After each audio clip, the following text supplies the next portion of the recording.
De quoi ça va parler, mais dites-nous un petit peu plus en quoi cela consiste. C'est une jeune entreprise qui propose en fait on va dire presque un nouveau concept en fait pour les éditeurs de sites marchands, mais pas que. Donc c'est un réseau d'experts du digital que nous mettons en relation en fait avec les éditeurs de sites internet qui ont des problématiques de performance. Ils ne génèrent pas assez de contacts, pas assez de ventes, pas On assez n'en de fait leads. jamais assez, de toute façon. Voilà.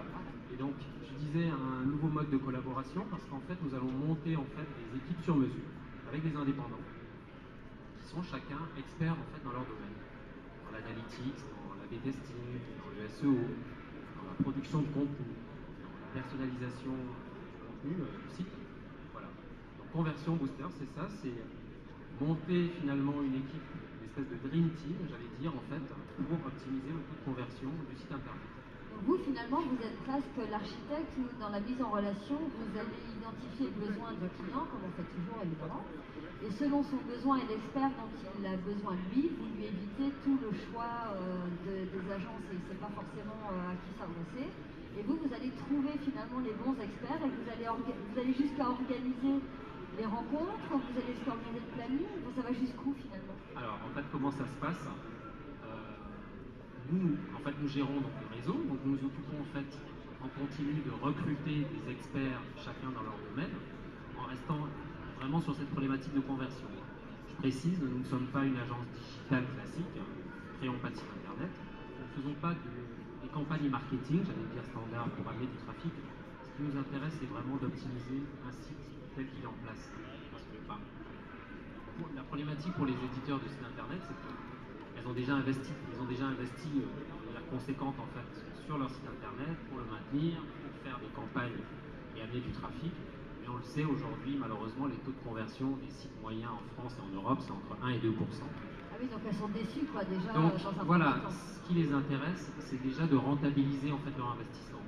Donc, pour répondre concrètement à votre question, évidemment, nous nous occupons en fait d'identifier en fonction de la problématique les bons consultants. Est-ce que c'est plutôt une problématique de contenu, d'ergonomie? Est-ce que c'est plutôt un expert de l'UX dont ils vont avoir besoin? Est-ce que c'est un référenceur qu'on peut mettre avec un producteur de contenu? Voilà.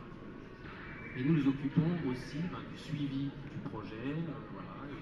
On essaie d'associer en fait notre prestation à cette marque en fait Conversion Boosters, c'est-à-dire qui fédère en fait un réseau d'indépendants, voilà, pour profiter de sa force et en même temps simplifier en fait, éviter en fait à l'entreprise qui a le site internet elle-même d'avoir à recruter, identifier, négocier.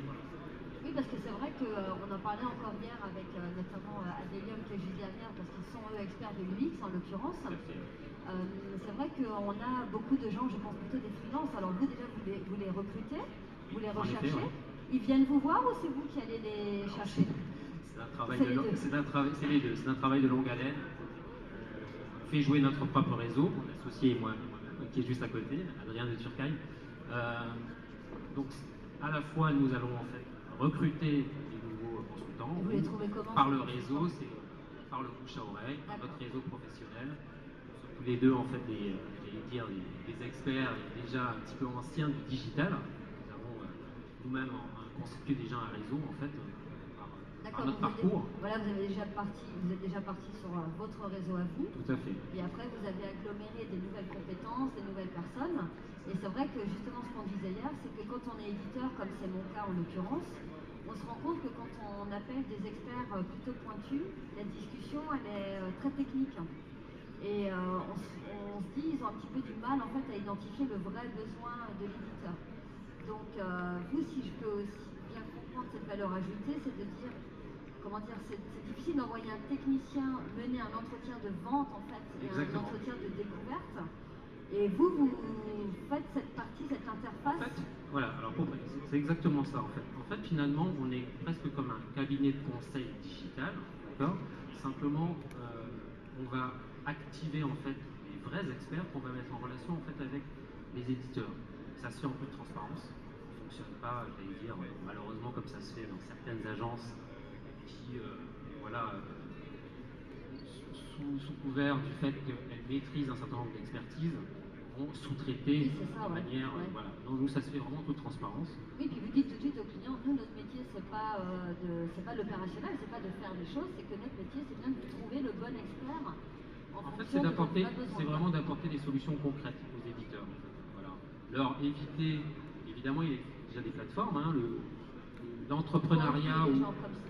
Upwork, je pense. alors notamment, Upwork a changé de nom, effectivement, ça s'appelle Malte maintenant, effectivement, mais il y en a d'autres. Alors c'est des plateformes effectivement très généralistes où on va avoir des dizaines de milliers de profils. Et vous comprenez bien qu'une entreprise, ça lui demande du temps si elle utilise ce type de plateforme pour identifier le bon expert, négocier avec cette personne. Et puis les indépendants, souvent, c'est notre constat que nous avons fait en fait, ce qu'elles préfèrent, ce qu'ils préfèrent, c'est vraiment amener leur valeur ajoutée sur leur métier, pas forcément prospecter, négocier, facturer, voilà, et suivre un projet dans son ensemble.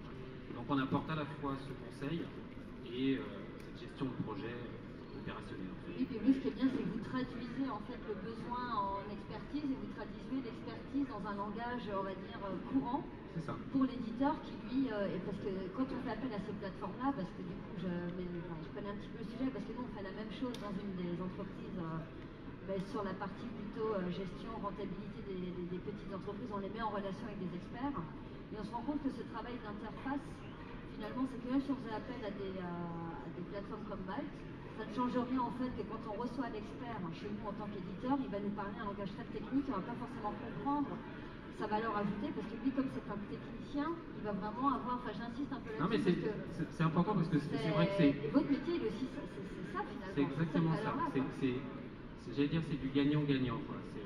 On enlève des problèmes effectivement aux éditeurs de sites internet pour éviter ces problématiques de recrutement. Mais on accompagne, vraiment on a un rôle d'interface, on accompagne effectivement chacun des indépendants dans ce côté... valorisation en fait de leur expertise, de conseil. Vulgarisation voilà, aussi, parce qu'il faut qu'ils soient finalement par un langage tout à fait. plus courant. Quoi. Voilà, c'est ça. Et alors, c'était combien de temps que vous avez lancé cette activité? L'entreprise est récente, hein, elle a presque un an d'existence. Elle a été créée en novembre l'année dernière. Et vous faites ça que sur l'Alsace, que sur la région de Strasbourg, toute la France? Non. La société est basée à Strasbourg, en Alsace. Mais nous avons en fait plusieurs dizaines déjà de consultants répartis un peu partout en France. D'accord. Voilà. On n'a pas vocation à se développer, à avoir des dizaines de milliers de consultants comme ça peut être le cas sur des plateformes comme Malte. Ouais. On reste vraiment sur cette problématique d'optimisation des taux de conversion. Et on préfère un réseau en fait à taille humaine pour avoir quand même la possibilité de bien comprendre, connaître chacun des membres du réseau, valoriser ces personnes-là auprès de nos clients. Donc aujourd'hui, s'il y a dans le salon des personnes qui sont des experts, en l'occurrence qui ont du mal peut-être à trouver des nouveaux clients, parce que vous êtes presque une force commerciale en fait pour eux. C'est complètement. Voilà, et d'autre part, s'il y a aujourd'hui des éditeurs dans la salle qui ne savent pas vraiment à qui s'adresser parce qu'ils ont du mal à identifier leurs vrais besoins et surtout parce que quand on reçoit des dizaines d'agences, elles sont toutes bien finalement, mais c'est quoi la vraie expertise? Donc là aussi, vous proposez de faire cette interface et qui paye alors le service dans cette histoire? Nous nous occupons de la facturation. En fait. Toute la facturation est gérée par Conversion Boosters pour simplifier déjà le travail et la prestation pour le client, en fait, pour l'éditeur, l'éviter effectivement de devoir contractualiser, facturer avec, parce que sur certains projets, il peut y avoir plusieurs consultants qui interviennent, on va dire autant de prestations et de facturation. Voilà. La facturation passe par notre société. Oui, donc c'est pas architecte, c'est plutôt maître d'œuvre. Alors c'est que vous êtes le point central et ensuite vous faites intervenir les personnes qu'il faut. Et moi, ça ne me pose pas trop de problèmes particuliers parce que c'est vous l'interlocuteur et vous facturez puis et vous débrouillez avec les experts. Tout à fait.